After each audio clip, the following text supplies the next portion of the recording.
Olá pessoal, Janaína Queradia do Inloco, transmitindo informações, compartilhando experiências. Hoje nós estamos iniciando o nosso mês especial das mulheres. Nós vamos estar entrevistando, conversando, compartilhando as nossas informações com mulheres relevantes da nossa sociedade. E aqui está hoje comigo, estreando essa série, é a nossa deputada Márcia Ursulac, que me recebeu tão bem, com a qual eu compartilho alguns momentos aí, principalmente da área da saúde, há um bom tempo. A Márcia é uma pessoa que o Inloco tem um carinho todo especial. Desde a época em que nós enfrentamos a Covid junto com ela, quando secretária aqui do estado do Paraná, nas situações mais relevantes que aconteceu na cidade de Curitiba. Então a Márcia é quem estava conosco aqui, representando os órgãos, principais da área da saúde e com a qual hoje eu posso compartilhar algumas emoções, não é mesmo, Márcia? É muito bom. Eu estava conversando com você que no período da pandemia eu acabei ficando muito conhecida e eu nem tinha noção disso, né? Porque eu sou muito uma pessoa muito focada, eu estava tão envolvida em cuidar do sistema, organizar leitos, que nada faltasse para os profissionais de saúde, as máscaras, aventais, enfim. E depois que agora eu encontro as pessoas me falam que muita gente me acompanha. Eu não tinha essa noção, eu confesso que foi para mim totalmente inusitado. Tanto que eu virei deputada, acho que depois a gente vai falar um pouco disso, sim, por conta dessa minha história na Covid, que eu nunca imaginei, um momento tão difícil que a sociedade passou, sim, um momento que me preocupava muito, eu tinha muita preocupação, de que nada faltasse, que a gente não tivesse pessoas, porque a gente sabia que a doença era grave, mas o pior do mundo que eu digo é quando você tem uma pessoa, um familiar que você perde essa pessoa, porque se tivesse feito alguma coisa, talvez salvasse a vida.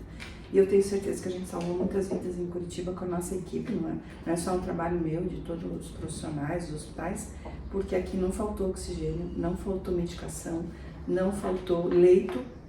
Infelizmente, se as pessoas morreram, foi por conta da gravidade da doença, não por falta, como a gente viu no Brasil, cidades aí que as pessoas, inclusive nós atendemos pessoas do norte do país, Rondônia, Manaus, a pedido até do ministro da Saúde à época para mim, vinham aviões de pessoas porque lá tinha acabado o oxigênio, tinha acabado o respirador.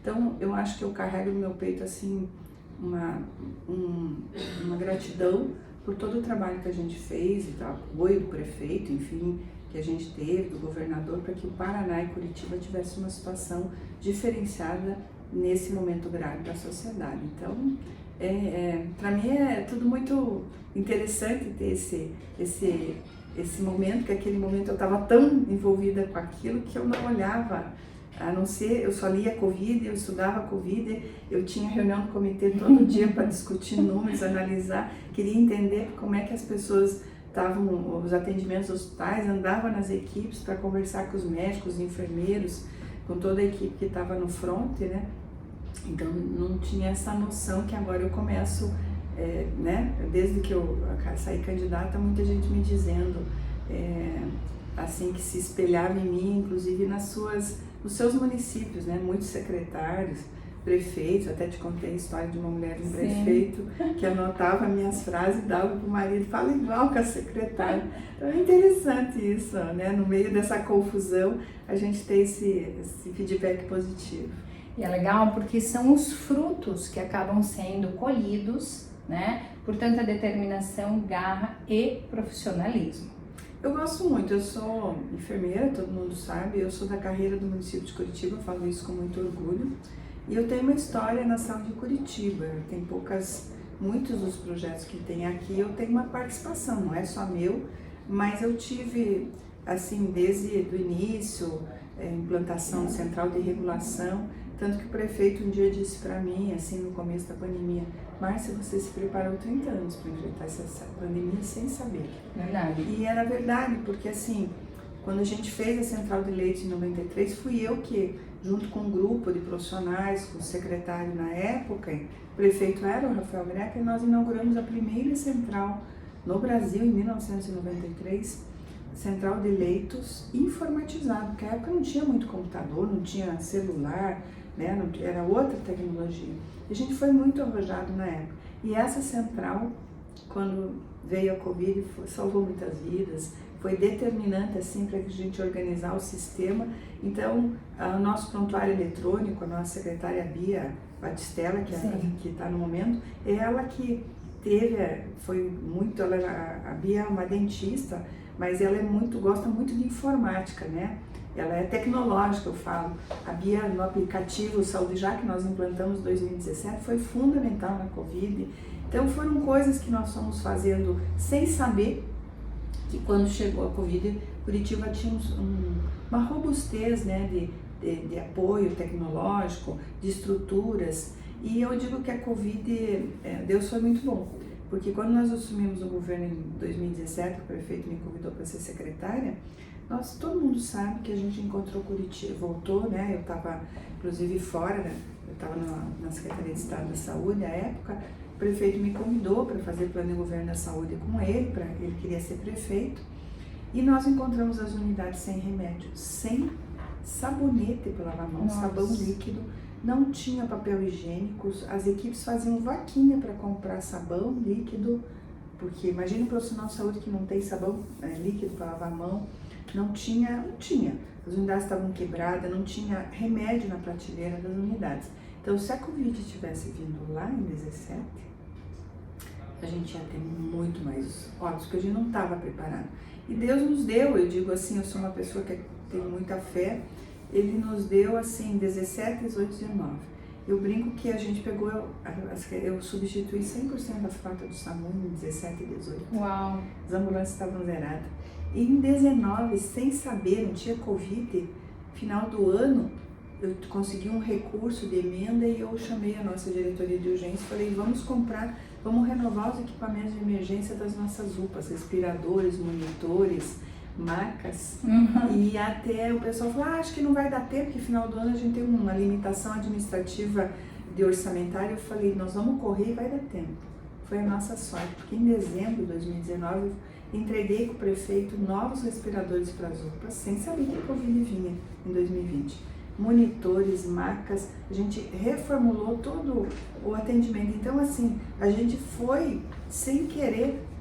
E quando veio a Covid, assim, a gente tinha uma estrutura de ambulâncias novas, as unidades estavam reformadas, a gente tinha conseguido repor medicamentos, pagar os hospitais, porque a gente encontrou muita dívida em 17, os hospitais estavam com faturas.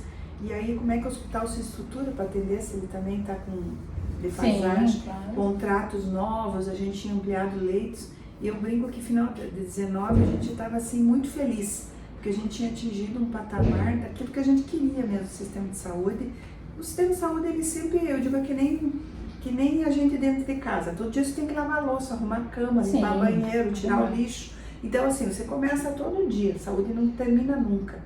E surgem novas demandas, como a Covid, agora a dengue, né, que vem também com um novo tipo viral. Mas, assim, a gente foi. E aí a gente vira 2020 já com a notícia do Covid. Mas eu tinha para mim que ia ser igual a H1N1 que a gente viveu em 2019. Eu achava que era uma coisa, todo mundo pensava isso, inclusive os especialistas, que 4, 5 meses a gente conseguiria, né? Nós estamos até hoje e nós vivemos assim 2020, 2021, até a chegada da vacina foi muito difícil, né?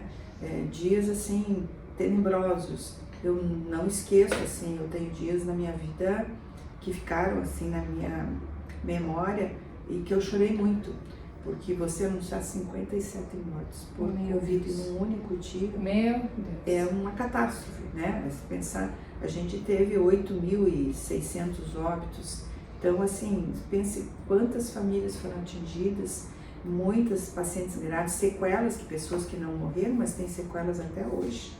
Tem jovens, eu conheço uma família de um jovem, que foi bem no começo, ele viajava muito, ele pegou Covid, passou para o pai, que faleceu de Covid, a mãe, a irmã, enfim, aquelas coisas bem no começo, e ele ficou sequelado hoje. Ele é uma pessoa jovem, que ele ficou muitos dias entubado, teve várias paradas cardíacas, e aí ele tem sequelas gravíssimas até hoje, neurológica, está precisando de cuidado. Então isso mexeu muito com a sociedade.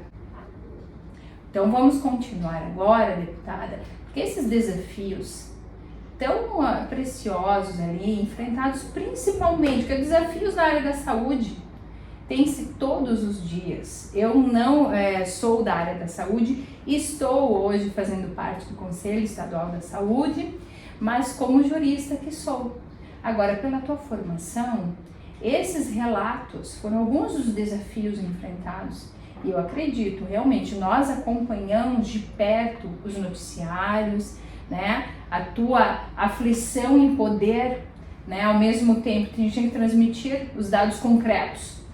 Quantos óbitos, né? Quantos internamentos, como que estavam progredindo as questões, né? Para a gente tentar sair daquela situação tão complexa da pandemia e ver que você queria noticiar algo diferenciado. E você foi preparada para isso, deputada. Verdade é assim, a gente tinha um comitê, e a gente usa na saúde termos técnicos, curva, né, RT, taxa de transmissão, taxa de ocupação de UTI. E um dia eu fiquei pensando na minha casa, eu tenho pensamento acelerado e eu sou muito focada. Então eu tinha um desafio enorme, eu era secretária e tinha que proteger a população. Eu tinha duas metas, assim, eu pus na minha cabeça, falei para o prefeito, que Curitiba a gente não faltasse nenhum insumo, medicamento, leito, oxigênio, nada para a equipe, para que a gente não tivesse, porque o pior do mundo para um profissional de saúde, seja ele qual for, é você não ter o que fazer com ele. Isso destrói psicologicamente a estrutura das equipes. Sim. Que se um médico está lá e você chega em parada, ele tem um respirador, ele tem oxigênio, tem medicação, ele faz tudo para salvar e você vai a óbito, ele fica triste, claro, porque perdeu uma vida, mas foi dado todas as condições. E a gente não manda na vida, eu acredito que tem horas que, por mais que... Mas quando ele não tem para fazer, que ele poderia fazer aquela medicação que não tinha, isso destrói o profissional. Não é aceitável. Então eu sabia disso. Eu sou profissional, trabalhei em UTI, então eu sei bem o que é você ter todas as condições. E outra preocupação que eu tinha também era proteger as equipes. Sim. Porque nós somos humanos e a gente faz vínculo com as pessoas. Por mesmo que às vezes o pessoal... Então eu lembro que eu entrava nas UTIs e os médicos, os enfermeiros me contavam assim, porque o que aconteceu com a Covid? A Covid foi uma doença difícil porque ela não era só respiratória, ela afetava, ela fazia um processo de microcoagulação que desencadeava vários processos, a insuficiência renal e outras complicações, enfim. E as equipes, quando baixava a saturação, diferente de uma outra situação, quando você tem uma parada cardíaca, você cai no chão e você não sabe o que acontece, você perde completamente a consciência e o profissional médico vai te entubar, vai pôr no respirador e você nem vai saber. Tem muita gente que foi UTI e não lembra de nada. Sim. A Covid não, a pessoa ia perdendo, aí ia baixando a saturação, mas ela estava consciente.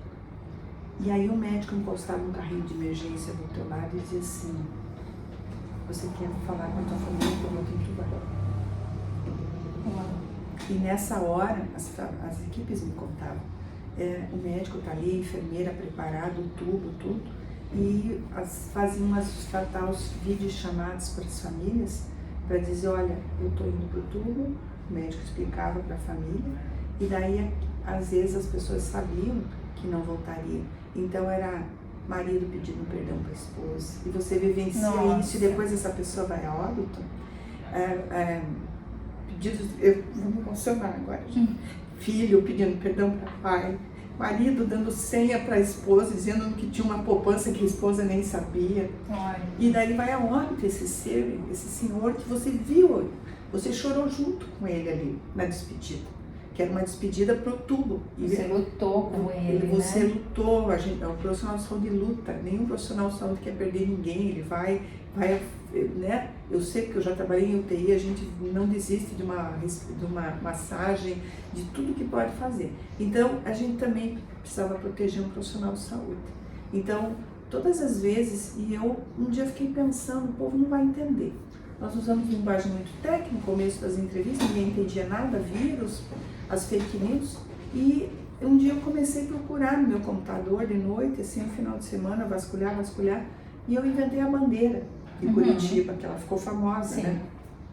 E eu descobri, daí fui vendo, tinha vários indicadores, eu falei, indicador o povo não entende, mas vamos usar um negócio lúdico, né? Vamos botar o indicador, daí chamei gente da estatística, gente que lida com essas, com epidemiologista, chamei a Bia, cheguei numa segunda-feira, domingo à noite, eu já pus no nosso grupo do gabinete.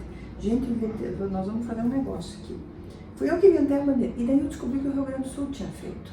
Que daí eu comecei a vasculhar tanto, daí os indicadores tinham algumas muito confusas, muito difíceis, Sim. E o Rio Grande do Sul tinha uma. Eu até propus para o Beto Preto fazer no estado, mas o Beto achou que acho que ele estava preocupado com outras coisas, que não daria certo. Eu falei, eu vou fazer para Curitiba. E deu muito certo, porque a gente daí criou uma maneira lúdica, tanto que eu ia no mercado, às vezes, o pessoal dizia assim, deputada, acho que tá ficando ruim, nós vamos para laranja, né? Ou quando tava laranja, eles diziam assim, nossa, deputada, acho que dá para ir para amarelo, porque a gente criou 3 cores, e até quando eu fui mostrar para o prefeito, ele falou, cadê o verde? Eu falei, não tem verde quando acabar a pandemia, prefeito. Sim. Porque a gente precisa mostrar para as pessoas que nós estamos num momento porque te dá que nem sinal de trânsito, né? Alerta, né? Amarelo, laranja e o vermelho. Até o pessoal queria usar preto, eu falei, não, vamos usar o vermelho, que é perigo absoluto, né? E poucas vezes a gente declarou a bandeira vermelha. E a gente pegou os 9 indicadores que a gente acompanhava no comitê e pôs nas cores, mediu, fez uma medida estatística e deu muito certo. Deu porque isso ajudou e a sociedade veio junto com a gente, porque quando as pessoas começaram a entender, ela não entendia o indicador, mas ela sabia que a gente ou ia para trás ou ia para frente. E eu acho que assim, essas coisas que eu fico feliz, porque era também para proteger o profissional de saúde. Claro. Porque o pior do mundo para um profissional de saúde é ter que fechar a porta de um serviço de saúde e você tá com a tua mãe ali fora, teu pai ou teu filho, e dizer, eu não posso mais te receber. Pense nisso. Para você? Sim, imagina. Eu vou contar uma história, 2 eu vou contar. Bem no auge da Covid, um dia a diretora do Hospital de Clínicas me ligou e falou, Márcia, eu vou te contar uma história, você não acredita. Teve um casal, o marido levou a esposa numa UPA no Rio de Janeiro, com Covid, ela estava mal. E não tinha mais, fecharam a porta e falou assim, ó, não podemos mais atender, porque não tinha mais condição e tal, não tinha leito, aquela confusão. Ele não pestanejou, ele não conhecia Curitiba, esse senhor. Ele pôs a mulher no carro e dirigiu sem parar, direto para Curitiba. E foi perguntado para ele, mas por que Curitiba?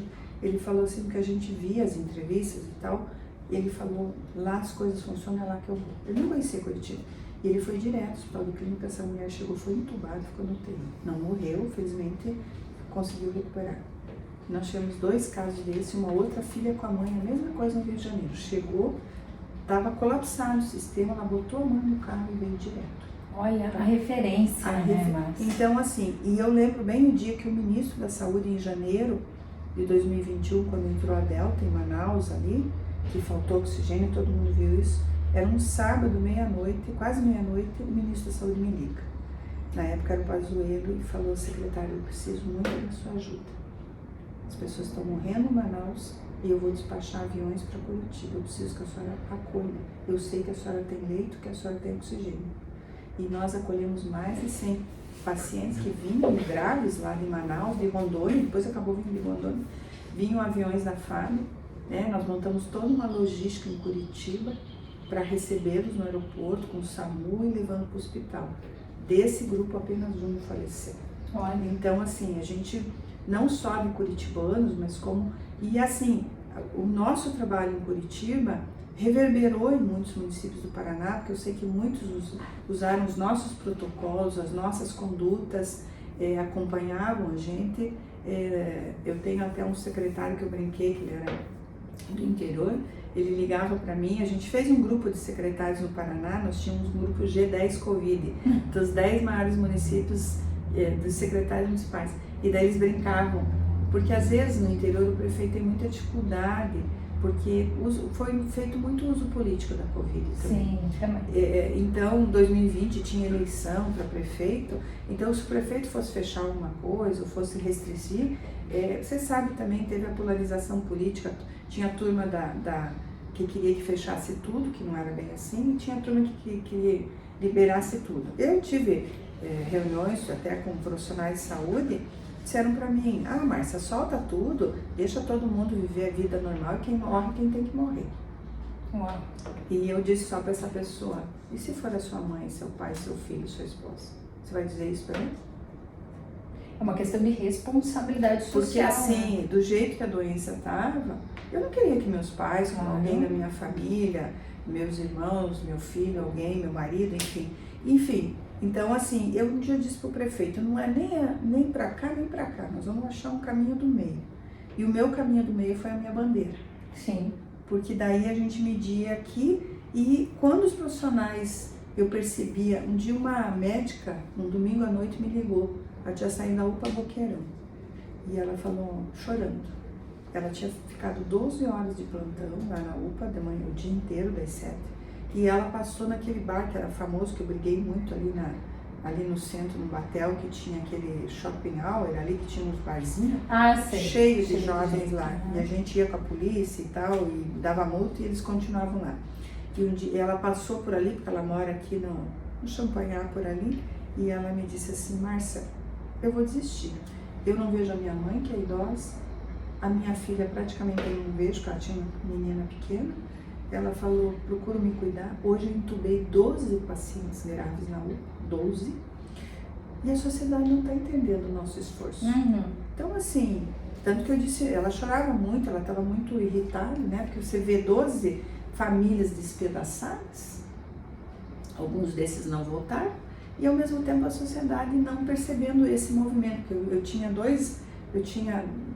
a turma dos extremos. E aí eu tomava medidas duras para proteger a minha equipe, porque o profissional de saúde também tem família, ele também faz renúncias, pegava Covid, às vezes de paciente de atender, porque o médico que intuba, imagina, quando você intuba não tem máscara, o profissional tem máscara, mas vem uma bola de vírus direto, que você tem que chegar próximo para entubar a pessoa, para pôr um respirador, enfim, aqui a enfermeira, o técnico, enfim, toda a equipe. Eu falei, nós tivemos muitos médicos que se contaminaram, Sim. Muitos profissionais, nós tivemos enfermeiros, técnicos que morreram de Covid. Eu nunca vou esquecer a primeira técnica que morreu da Secretaria de Saúde no Hospital Vitória, 28 anos de moça. Primeiro emprego dela, até hoje eu choro. Porque assim, ela morreu atendendo pessoas e as pessoas banalizando isso. Banalizando, e ainda exatamente. diziam assim, que eu lamento muito, até hoje tem, que a gente, até vi um vídeo que colocaram num grupo de deputados aqui hoje, dizendo que a Covid foi uma invenção. Assim, eu inventei o vírus, eu fui lá na China, inventei o vírus, morreu no mundo todo, não teve país no mundo que não teve Covid. A gravidade, enfim, dizer que isso sabe assim, é um absurdo, eu não consigo nem entender. Então, assim, eu para mim tinha muito claro, eu falei para o prefeito, nós temos que proteger o profissional, porque se a gente perder o soldado do fronte, se eles desistirem, porque essa médica disse, eu não vou mais fazer plantão. Daí até eu conversei com a equipe, falei, não, vamos fazer assim, fica uns 3 dias em casa, vai fazer o que você tem que fazer, né? Porque o profissional se testava para ver a mãe, o pai, nós fazíamos isso. Falei, descanse, a gente vai tentar repor o teu plantão com outro profissional. E assim, mas eu tinha que também, não podia perder essa equipe que estava lutando tanto pelas pessoas. E eu lembro também um dia que um diretor de um grande hospital, que tinha muitas UTIs, me ligou cedo, 6 horas da manhã, a gente tinha um grupo dos diretores dos hospitais e falou, eu preciso que você me dê 1 hora para eu juntar a minha equipe está estraçalhada. Teve 8 óbitos da meia-noite até as 6 da manhã naquelas UTIs dele. Essa parte e cada 8 é pessoas, forte, né? são 8 pessoas que você fazia videochamada todo dia para a mulher, para o marido, para o filho, para o irmão, entendeu? Você sabia das histórias, até ria junto às vezes, conversava, e você via, você participa, porque você está ali, né? Quem fazia geralmente é um profissional que está dentro da UTI, que fazia as videochamadas com a família, até para dar evolução, o médico conversava, às vezes a família inteira do outro lado, lá todos juntos para ouvir a notícia. Eu participei de várias dessas. Então, assim, é muito fácil para quem está lá fora, dentro do, eu digo, encastelado na sua casa, no seu apartamento, só vendo noticiário, assistindo Netflix, porque muita gente foi para casa e fechou negócio, trabalho remoto, tudo que aconteceu, sem ver o que a gente estava vendo, tá? Então, assim, eu fui muito, às vezes, dura com as pessoas. Eu tenho uma frase famosa que até hoje as pessoas me encontram e falam: qual é a parte que você não entendeu? Quer que eu desenhe? Exatamente. Quer que eu desenhe? Né? E aí eu resolvi traduzir a epidemiologia o dia que eu disse, que eu soube de várias histórias, porque a gente guardou, eu lembro bem da conversa que eu tive com o médico na Itália, lá, junto com o Vítor, que ele disse: cuide dos idosos mais. Lá, os idosos são um problema. Aqui na Itália morreu muita gente, né? E nós fizemos um projeto chamado, eu fiz um levantamento já no começo de todas as instituições de longa permanência de idosos em Curitiba, 147. Uau. E eu chamei os estudantes de medicina, enfermagem e fisioterapia da universidade, a PUC veio, a Mackenzie e a Pequeno Príncipe vieram, positivo também. E nós fizemos um projeto que os estudantes de medicina iam acompanhar esses idosos remotamente. Todo dia iam ligar e perguntar se tinha alguém com sintoma respiratório. E eu fiz uma campanha com as LPIs, porque nós temos LPIs que as pessoas pagam, às vezes dão a sua aposentadoria, a família contribui, mas elas não têm muita condição. E nós fizemos uma campanha com os empresários. E eu lembro que grandes empresários me ligaram que você precisa de ajuda. Eu falei: não, vocês vão ajudar as instituições de longa permanência, os asilos. E felizmente a gente conseguiu proteger os idosos, porque daí a gente fez um protocolo com os estudantes de medicina, enfermagem e fisioterapia, que eles eram tutores de cada casa. Sim. E ligavam todo dia, faziam avaliações remotamente com as equipes, orientavam as equipes em qualquer dúvida. E já a gente sinalizava se tinha alguém com sintoma respiratório, já afastava, a gente testava os idosos. Isso protegeu muito, a gente não teve tanto ano. E ao mesmo tempo a gente fez um apoio com essas LPIs mais carentes, digamos assim. Os empresários fizeram uma grande corrente levando álcool, máscara, papel higiênico, sabão líquido, água sanitária, todos os produtos de higiene, inclusive da alimentação, para melhorar a condição dessas pessoas. Então foi muito bonito, um trabalho assim que eu me orgulho muito de ter feito. E assim, foi uma dica que eu tive dessa conversa. Então eu procurava conversar muito com quem estava, né, em outros lugares, porque davam ideias boas. E foi dessa conversa com esse médico, porque o dia que ele até, na conversa, ele estava com ele estava com a máscara PFF2. Sim. E ele tinha uma máscara de mergulho. E eu pensei comigo assim: mas máscara de mergulho vai ser difícil para nós aqui, não vai ter tantas para dar para o profissional de saúde. E daí eu me lembrei da máscara que a gente usa para artesanato, quem faz artesanato, né, para não espirrar na cara, que as pessoas usavam, aquela face shield, né, a máscara escudo. E aí eu falei para nossa equipe, eu lembro que era um domingo, eu reuni a nossa equipe domingo de tarde na secretaria, eu falei: todo mundo na secretaria, nós vamos conversar. Que daí veio todas essas ideias na minha cabeça. E aí eu falei para nossa moça, a Neuce, que é uma colega minha, enfermeira lá, que é assistente lá da superintendência executiva, falei: vamos atrás amanhã cedo em material de construção e loja de artesanato, vamos achar essas máscaras escudo. E ela achou um lugar lá, 15 mil, e me ligou na segunda, que eram 15 mil máscaras a R$8. Eu falei: comprei todas. Comprei todas. E daí eu mostrei pro prefeito, o prefeito botou a Fab Lab fazendo, porque aquela armação, né, e daí aquela folha de eu não sei falar o nome certo, poliuretano, que é transparente. Sim.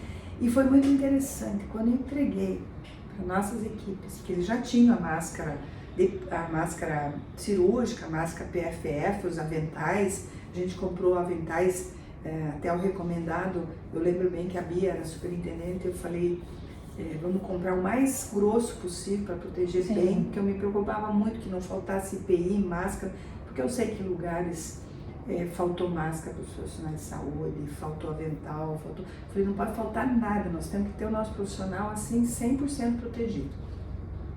E aí eu lembro que eu mostrei para o prefeito muito inteligente, já botou as Fab Labs fazendo aquela armação, fez tudo. E quando nós entregamos para a equipe, eu tenho relatos emocionantes assim, porque a minha equipe disse assim, quando você deu aquela máscara escudo para nós entendemos que nós estamos protegidos e preparados para enfrentar a guerra. Aquilo tem um significado subliminar, tipo assim, nós estamos prontos. Uma armadura, bem isso. Vamos pra guerra. Muitos técnicos, muitos enfermeiros falaram assim, quando a gente recebeu aquilo, a gente falou, nós estamos prontos. É porque a parte psicológica, né, Márcia, penso eu, né, conhecendo os bastidores, porque aqui no In Loco nós sempre transmitimos os dados, apontava ali as questões pertinentes, né, a forma como vocês estavam enfrentando e tudo mais. Nós não sabíamos desses bastidores, mas eu tinha certeza que a parte psicológica do profissional que estava ligado ali com vocês no combate efetivo era algo muito precioso, porque ao mesmo tempo que se viam as pessoas melhorando e podendo ser encaminhadas para os seus lares, também viam as pessoas indo a óbito, como você ressaltou aqui para nós. E veja, dentro dessa tua fé, Deus te usou como instrumento, né, de fortalecimento. Realmente, aquele general que vai na frente diz agora, vamos, nós estamos fortalecidos e vamos enfrentar. Eu tenho certeza, Márcia, sei que a Márcia já tem outros compromissos aqui, porque nós poderíamos passar horas e horas e vamos agendar outras oportunidades, eu tenho certeza disso, mas são conquistas. Eu vi um relato aqui brilhante e precioso dos teus desafios, conquistas, essa tua aliança, assim, imprescindível com a tua profissão e a tua família, né? Porque quantas vezes eu vi o teu relato falando da tua família? A primeira coisa, quando começou, até porque meus pais são idosos, meu pai tem 86 e a minha mãe 85 anos. Agora, na época da Covid, 3, 4 anos eles estavam, mas eles eram mais de 80 anos. São idosos, ativos, muito. E meu pai, muito independente, trabalha, né? Ia para a empresa todo dia, que a empresa meu irmão agora cuida que era dele. Minha mãe tinha muitas atividades sociais, ela faz um trabalho social ali, de apoiar na comunidade. Minha família é muito religiosa, então ela sempre estava junto com muita gente. E eu tranquei eles em casa. Sim. Fiz uma reunião com a família, chamei meus sobrinhos, que circulavam, todos jovens, e eu falei, minha mãe é italiana, os nono e o nono vão ficar em casa. A minha irmã, que estava um pouco mais liberada, ela é dentista, mas ela fechou o consultório, cuidava das compras, punha lá na porta para eles, aquele esquema que todo mundo fez. Todo mundo de máscara, de longe. E eu falei para os meus sobrinhos, eu falei, vocês podem, porque minha mãe é muito, uma avó, meu pai, Deus o livre com os netos. Eu falei, vocês podem ir lá, porque minha mãe mora numa casa grande e ela tem uma varanda no fundo. Eu falei, vocês vão, a nona e a nona ficam na varanda, vocês vão lá longe 5 metros, eu vou medir, onde vocês podem sentar e conversar. Não é que não possa interagir, ou videochamada e tal, mas a minha mãe, e eles faziam direitinho. Preservar, né? E eu falei, se tiver sintoma respiratório, nem chegue. Só vai lá se não tiver nada. E meus pais, felizmente, passaram sem pegar Covid. Minha família não teve. Meu irmão teve depois, né? Em 2021 quase morreu também. Mas assim, não foi no nosso meio. Foi em outro meio que ele pegou, enfim. Mas assim, foi só ele também da família que pegou naquela confusão. Mas a gente sabia, eu sabia que se a gente mantivesse algumas pessoas, porque antes da vacina, eu não sei se, por exemplo, alguém pegasse meu pai e minha mãe, se estariam aqui agora, entendeu? Exatamente. E aí eu até falei muito, eu falei, só para terminar, numa live, que daí eu me irritei, porque eu li as histórias dos idosos, eu falava, como é que morreu a senhorinha de 75 anos, o senhorzinho de 80 anos, se ele estava isolado, porque na minha cabeça não entrava. Ah, porque o neto foi visitar. E eu lembro que eu falei numa live, dei uma bronca, falei, vai pra balada. Eu lembro disso. Vai pra balada, não vai na casa da vovó tomar um chazinho, o café, vai deitar no colo da vovó, porque não tem vó que não vai abraçar seu neto. Claro, gente. claro, é óbvio. Então, assim, eu procurei tentar fazer para a população essa coisa. E com a minha equipe, eu tenho uma coisa que eu gosto muito de escrever. Olha aí, ó, em gosto. breve, escritas da Márcia. Então, eu publico toda semana no blog lá, o Londrinense, algumas coisas. E eu escrevi até como secretária, tenho publicações na Gazeta, artigos e tal. E na Covid eu fazia cartinhas para minha equipe. Que legal! De incentivo, de que a gente estava preparado, que a gente ia dar conta, que isso ia passar. E eu fiquei famosa, quero encerrar com isso, dizendo que assim, que é uma música que eu gosto muito do Gonzaguinha, que um menino me falou que hoje é o semente de amanhã. Que nós podemos tudo, nós podemos mais. Fé na vida, fé no homem, fé no que virá. E eu cantava e escrevia para as pessoas. Então, pessoal. A minha mensagem, gente, é fé na vida, fé no homem, né, nas mulheres e fé no que virá. Né? Márcia, eu quero te agradecer imensamente por ter nos recebido no Inloco. Eu tenho certeza que é o início, né, de uma fase tão promissora, porque Deus não une pessoas, Deus une propósitos. E o teu propósito dentro da saúde, vou te dizer que minha família seguiu todas as tuas recomendações. Né? Meus pais estão em Santa Catarina e eu sempre digo, a nossa secretária está determinando assim. Eu e minha irmã, né, que cuidávamos deles na época, minha irmã mais precisamente lá, eu com os meus 2 babies ali te assistindo, né, torcendo, buscando contribuir sim da forma como você determinava. Nós queremos te agradecer. Em nome da minha família, em nome da sociedade, não só curitibana, nem só paranaense, não só brasileira, porque nós sabemos que as tuas ideias, os teus instrumentos e aqueles dons que Deus te colocou, ultrapassaram os nossos limítrofes aqui brasileiros. Então, parabéns, Márcia, que tenhamos mais mulheres assim no poder, na política, e que realmente, Márcia, eu tenho certeza que você tem muito mais para contribuir com a sociedade. Então, mais uma vez, muito obrigada e nós estaremos sempre à disposição para te receber por aqui. Obrigada, Janaína, obrigada. É um prazer conversar com você. E eu gosto muito da saúde, eu gosto muito das pessoas. Eu acho que, como diz o prefeito Rafael Greca, a gente só existe enquanto faz o bem. Os outros dias, se a gente não faz o bem, a gente só dura. É verdade, pessoal. Então não deixe de acompanhar os nossos próximos episódios. E olha, a Márcia já está convidada para outros momentos aqui com a gente. Até mais. Tchau, tchau.